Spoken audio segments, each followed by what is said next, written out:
Flashbacks.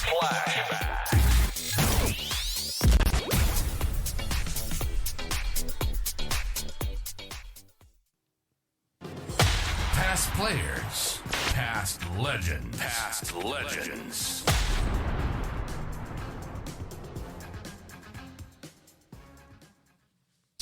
Today we're privileged to have on board Gregory Scott Blewett, 46 test matches, 400s. Of course, at first class level, 17,352 runs, an average of 44.49, and recently chosen in the Greater South Australian team. Welcome aboard, Bluey. Nice to be with you, lads. So, thanks, mate, for joining us. We start off with most of our guests where we like to go back where it all started. But before we do that, we did ring you just a minute ago, and we did get the answering service. I know Malcolm was talking about that. He wanted to bring it up, but I'm going to cut his lunch here and ask all about it. Can you just... it is gold. It I is love gold, it. yeah. Well, it's a very old message, and my daughter is mortified that it's still there. So just to give you some sort of context, she's 23 years of age now, and I reckon she recorded it possibly when she was about 5 years of age. Yeah. So, I just haven't seen the need to change it. Oh, it's brilliant, Bluey. I love it it's my still. daughter saying that she's my personal PA, and I'm too busy to come to the phone. So please leave a message. Absolutely perfect. It's gold. And obviously remembering Taylor back from, when she was a girl with a sports camp. So I've got a bit of a link there. So I do. You're about the only person I'm very happy when it goes to answering machine because I piss myself laughing every time. And it was the first time I heard it, and I thought it was an absolute beauty. Mate, where did you start your junior cricket? Obviously, family involved with cricket as a kid, but where did you start your cricket? Where did you cut your teeth? Yeah, well, the first memories I've got is up in the Barossa Valley. So Dad moved up there with his job at the time. We lived in Angaston behind the bank.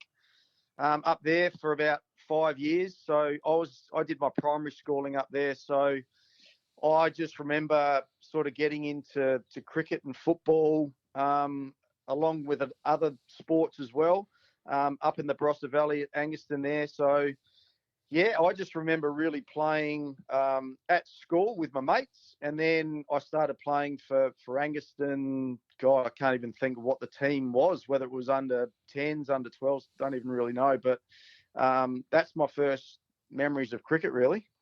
And then how old were you when you went to Prince's then, Blewett? So I was in year 10.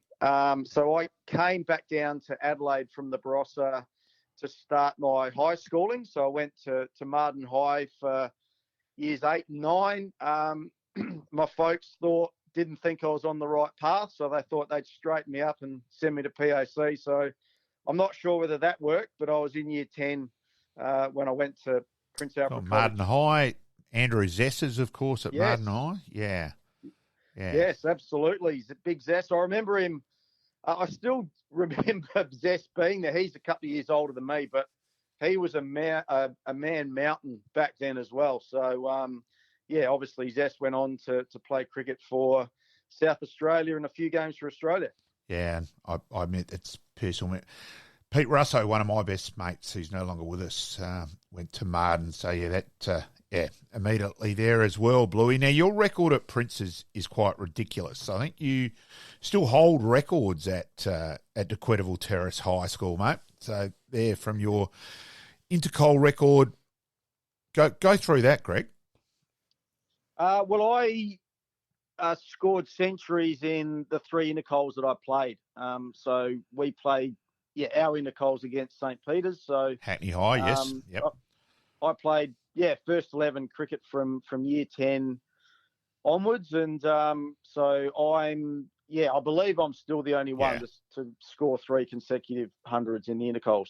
Yeah, no, I did know that. So I thought, it's still incredible. That's an impressive record, isn't it? When you think he's been to Prince's, we're talking, the Chappells, Kelvin Smith, both Smiths, etc. Like, there's been some fair players go through there, and it is from year 10 to make 100 in year 10. Of course, Kelvin Smith and Jake Weatherald opened together for Prince's there at one stage, and 100 in year 10 and then through to year 12 was pretty incredible. Of course, there too, when Bluey was at Prince's, and he hated me finding this one out.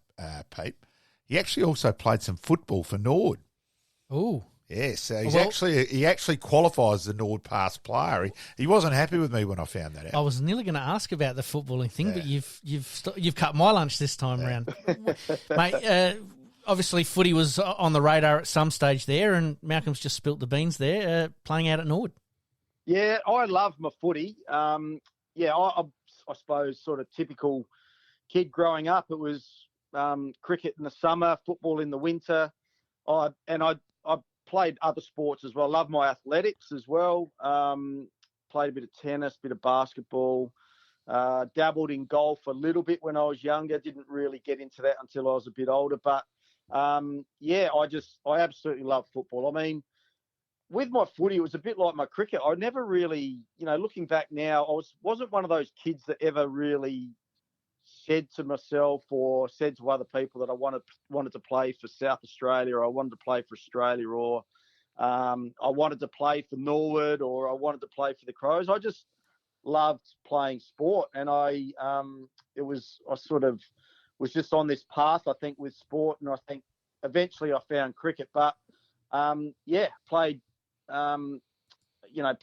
same with my cricket. I started my football up in the Barossa, played for the mighty Anguston Panthers up there, and then came back down to town, and I was in the Nord region. So, I got invited out to play, under 15s, 17s, 19s. And, but I don't know, I just sort of cricket took over. I broke my leg a couple of times playing football as well. So that might have sort of got me a little bit more involved with cricket as well, but absolutely love footy. Bit similar there with Tim May, actually. Yeah. Yeah, well, Maisie did his knee with footy. Do you still follow the SNFL a little bit? A little bit. I mean, I'm a Central District supporter because of my Barossa upbringing. Mm-hmm.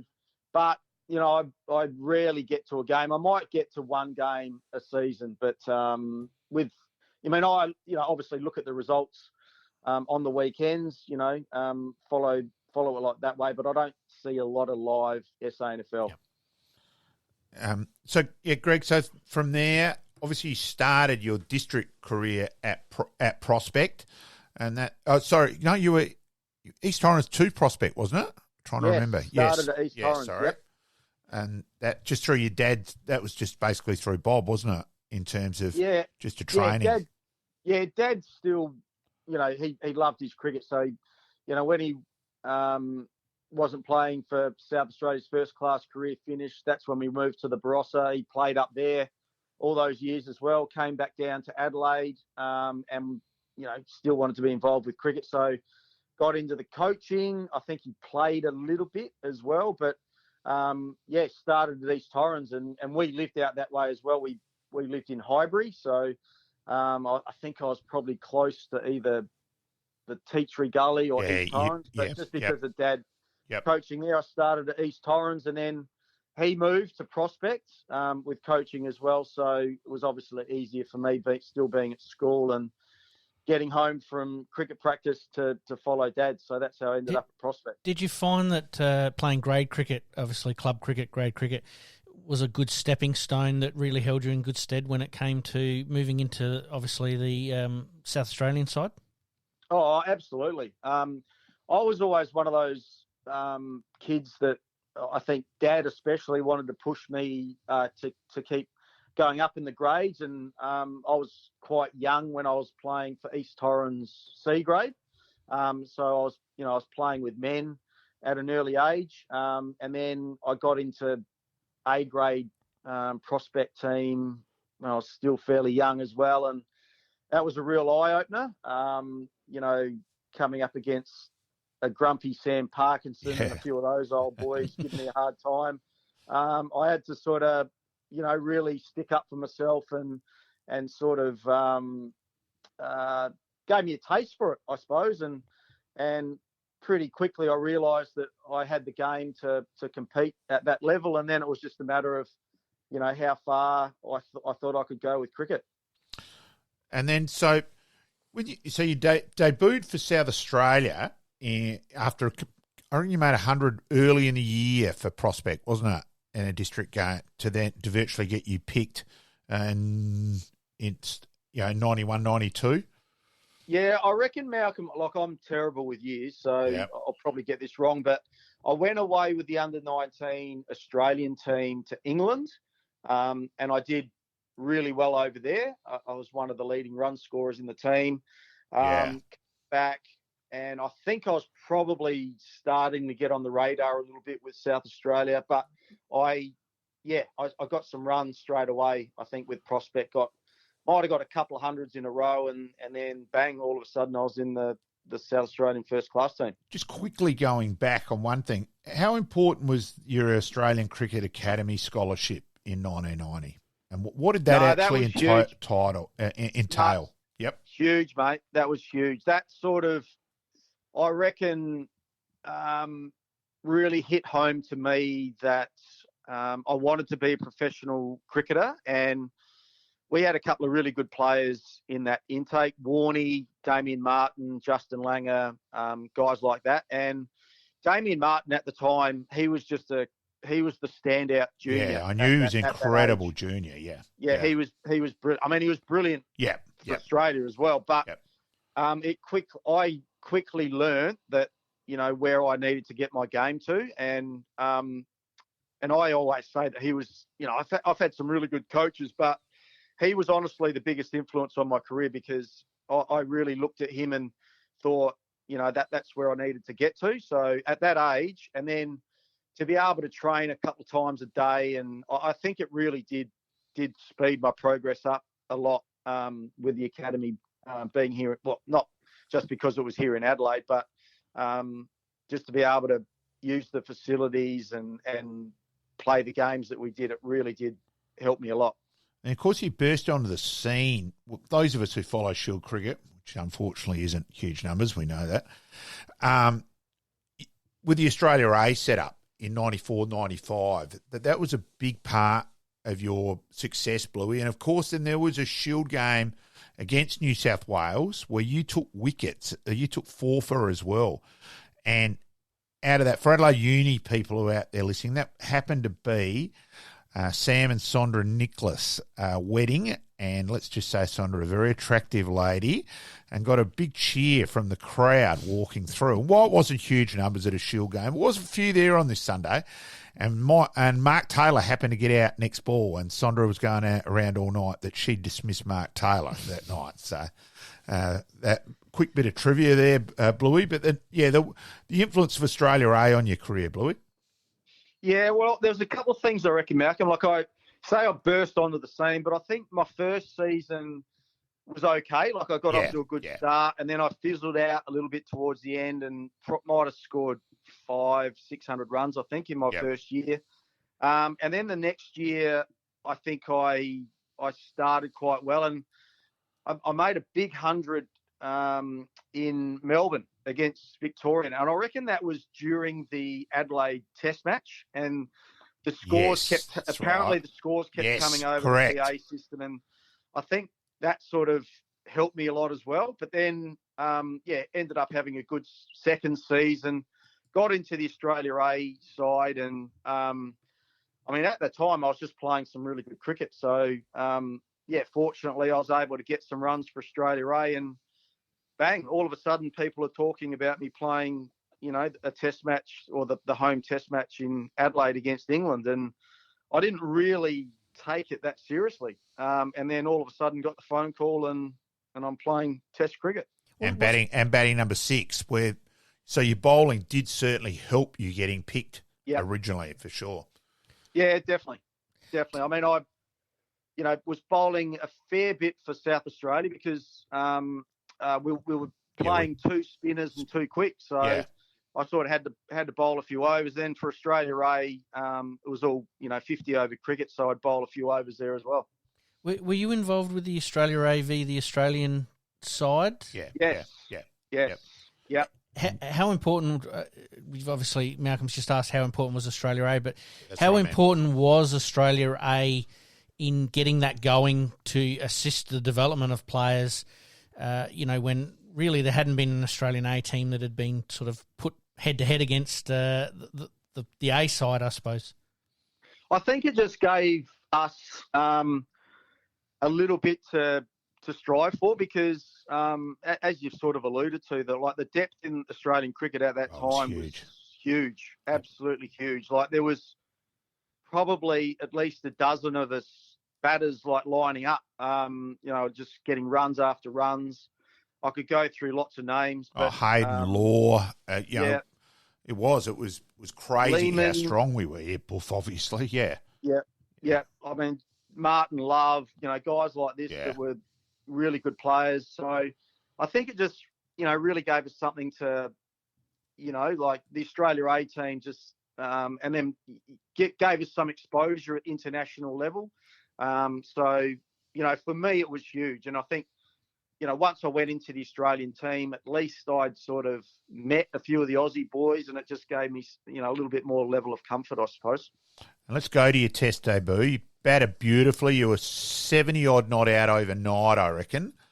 Go through that whole experience. I reckon the General Havelock might have benefited that night as well, Bluey. Well, I think I was in the 90s. I thought it was I reckon less I was than closer that. to 100. Okay. Well, then Healy got out, and of course you found out that McDermott was in hospital, and the batting with Macca. But also in that, we'll go through. I'll let you answer the whole question. Then afterwards, you also may have glimpsed towards the people walking in and walking down to the Magic Cave after you got 100. Might have recognised a couple of mates and thought, what the hell are you nicking off? And then you thought, oh, bugger it, I'd be doing the same thing. Along those levels as well, Bluey, from the Magic Cave side of it. Yeah, that was part of my routine, really. Like, in between deliveries was, like, I was very conscious of, switching on, switching off. So you obviously only have to, concentrate for just short periods of time, as the bowler's running in, you face the ball. And then in between deliveries, I'd sort of quickly process what just happened, and then it gave me a little bit of time to switch off, and I'd like to just sort of pick out a few faces in the crowd or see what was going on or where people were sitting. So that was just the way of helping me sort of switch off a little bit. But yeah, I mean, the Adelaide Test is the Adelaide Test, isn't it? Yes, it's just as people go to watch cricket, but they also go to socialise. So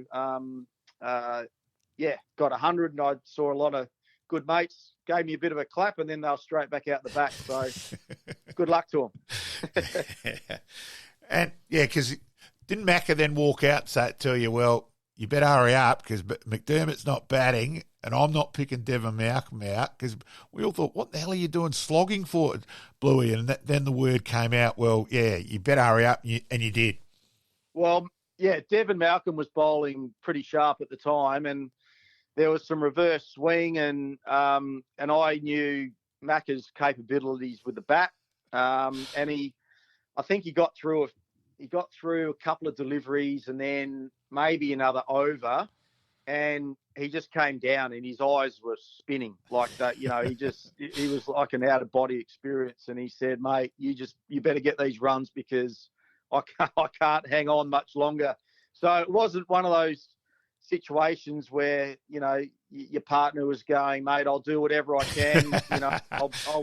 I'll wear him on the body. I'll do, we'll just got to get you to your 100. It was pretty honest feedback. So I decided that I had to sort of, try and take the game on and try and get the runs as quickly as possible, which, I mean, I only just got there. If you remember, I was 102 not out, and then Macca had his stumps splayed everywhere. So I only just got there. Now, I have to ask, most people don't get to experience this, but standing in the middle of the Adelaide Oval after scoring 100, what's that feeling like? Oh, no, it was brilliant. It was one of those moments, I think, where you just think, shit, this is really happening. It all did really happen quickly with Australia A and then my selection. And I was in great form. Like I was in one of those purple patches where every time I batted, I scored runs basically. And then I got to 100, and I'm standing there, and I remember being really conscious of not trying to over celebrate and just trying to be humble. It was my first Test match. Everything just came together. So I tried to sort of soak it all in, but it was a dream, really. Like Ashes Test match in Adelaide, the weather was beautiful, great mates, family, everything. It just worked out perfectly. So I just tried to soak it in, but it was one of those really surreal moments where you're standing there with your bat up, just going, "Shit, this is Test cricket. I've just made 100 on debut." It was unbelievable. Yeah, apart from the result at the end of the game, Exactly. yeah. And then you probably, arguably, actually even better in Perth. You probably almost say that your innings in Perth technically may have been your best you ever batted, Bluey. Yeah, I mean it was a beautiful pitch, and two of the grounds around Australia where I did play well in Shield cricket as well is Brisbane and Perth, along with Adelaide Oval. So, it was just again, it was just a case of walking out. I was in a zone. I just felt like I was going to score runs again, and I did. I think I can't remember how many deliveries I faced to get 100, but I remember it being a reasonably quick 100 for me. Yeah. So, yeah. I agree. I probably batted better in Perth than what I did in Adelaide. Going through it, we'll go through a few other areas in your career and move from spot to spot, might drift in that. Then the tour of England, and being the thing where Mark Taylor kept his spot, really, just because he was captain.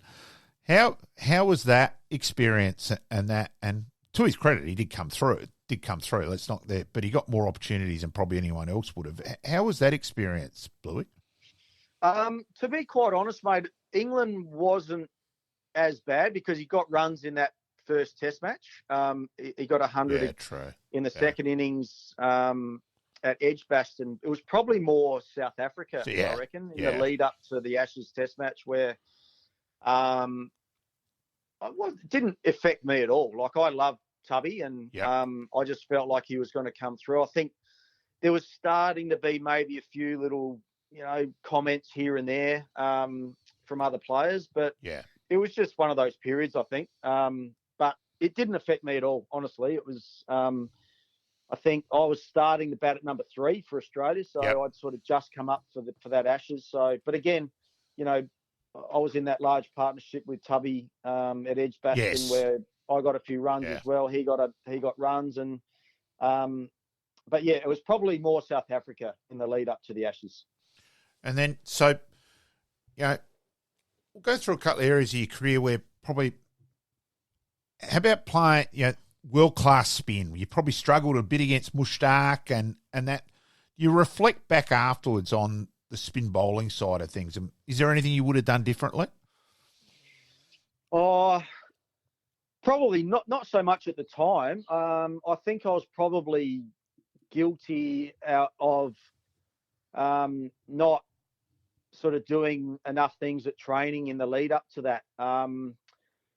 Because I was thrown into a situation where, I was batting at number 6 for Australia, and I'd never, ever batted anywhere else but opening the batting or batting at actually probably not even at number 3. I reckon for my whole career, I'd always open the batting. So to walk out and have world-class spinners bowling with men around the bat was a really daunting thing for me. So I learned pretty quickly. I think, in the next couple of years, I really improved my play against spin bowling, but I really had a couple of big, bad experiences because of my lack of experience, I suppose, at doing it. So I think now, the times I've had in coaching, I wished I had probably trained a little bit better or sort of experienced a little bit more leading up to that, really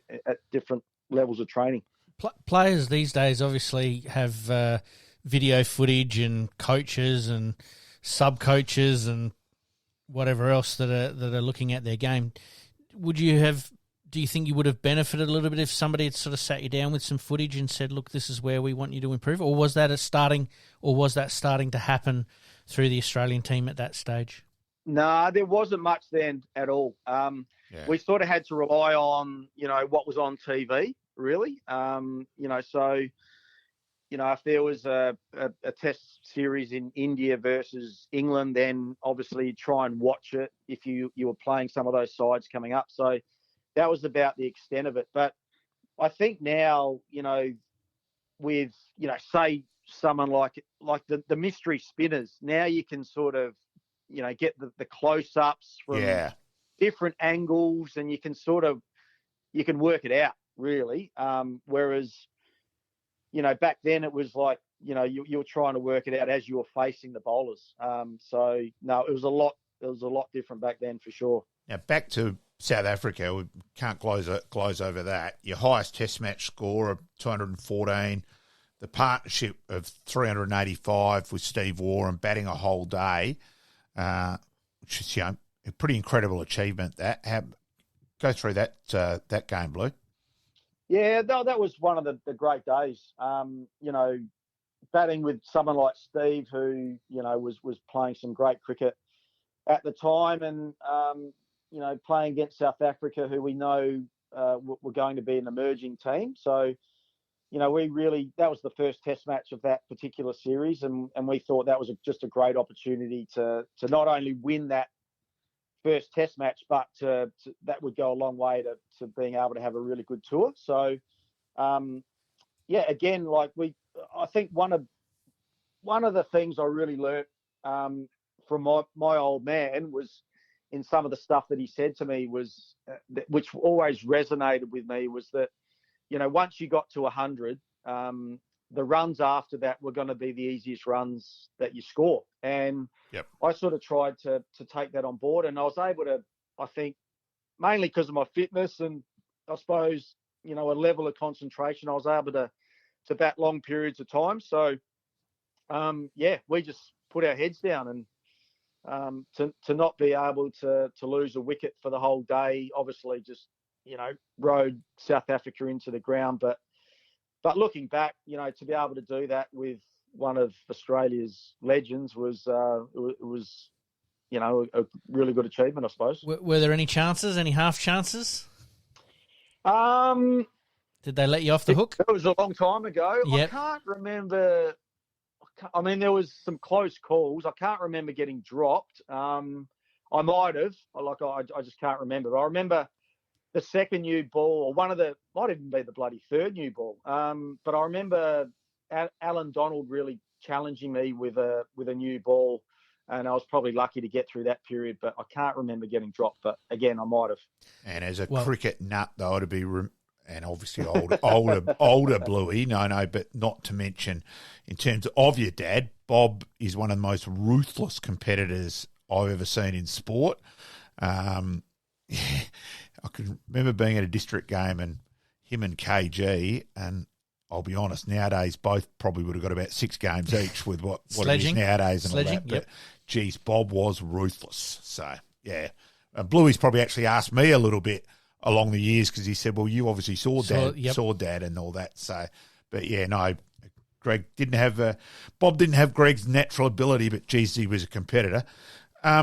Bluey, one other thing, in terms of, it's just still on Australian-wise, the 95 tour of West Indies, and it was actually interesting, probably almost your biggest impact on that series was the one shot. It wasn't only the partnerships, but the one shot off Curtly Ambrose. Yeah, well, that was so again. That was a challenging series. That was my first overseas tour with Australia. So for some reason, I went to the Caribbean because of their bowlers, thinking, I was going to be obviously facing a lot of fast bowling, but I thought the pitches would be suited to fast bowling, but they were really low, slow, yeah, a lot of reverse swings. So again, batting at number 6, I was really challenged. And then, I was lucky to get some runs in the last Test match where we were able to clinch the series, which was, one of the great highlights of my career. But I remember, Curtly Ambrose gave me a bit of a working over, and he hit me in the gloves a couple of times, and my hands were killing me. And I remember I was thinking, right, no, I'm actually going to try and take him on here. And I remember he pitched one up, and I drove it down the ground. Wasn't a bad shot. And then he went short, and I don't know, instinctively just pulled it and it was a beauty, smashed it for 4, and that sort of really got me going in that Test match, and ended up, making a few. So, I watching Curtly Ambrose growing up, I was like, everyone seemed to struggle a bit against Curtly, which I did as well. But yeah, that particular day I was able to get a couple away. So it was good. Back on Curtly Ambrose, and we can't not ask the question: what did you think in Perth when the ball? What was your first reaction when you got with?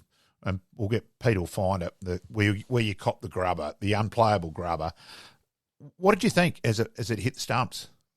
No, what can you think? What can you do? I mean, again, did that just happen? And because there were a lot of balls that misbehaved that particular Test match. I mean, the cracks were huge, but not many did something different on the stumps. Yeah. Like, I think I was the only one to get bowled off a grubber like that. And I reckon that's still it's still the in terms of a lot of, and it always comes up in jokes when you're commentating, and all that sort of stuff, Bluey. But it's probably the one where you go, well, that's just ridiculous. Like, there was carry on at the G at one stage with Greg Chappell when the G was terrible, when the Test match against India, and when Gavaskar walked off and all that. That's a bit earlier on, obviously. But I reckon that's still the dismissal, where the one where you just, you still jaws dropped. That's just, it was just ridiculous. It was just ridiculous. What do you do? I remember in the first innings, like, really battling to be out. Like, I occupied the crease, but I really struggled to score at a good rate. And when I walked off that first innings in Perth, I went, no, if I bat like that again in the second innings, I'll get the same result. So I really made a decision, second innings, that I was going to come out and try and, be a lot more proactive and take the bowling on more. And then to get that first ball, I was just walking off just going, well, it wasn't meant to be, that Test match. So that's all you can do, I think. Oh, I thought you took it really well. I reckon would have been some players who would have spat the dummy and thrown the bat and all that. So toys out of the cot. I think you actually took it very well. Yeah.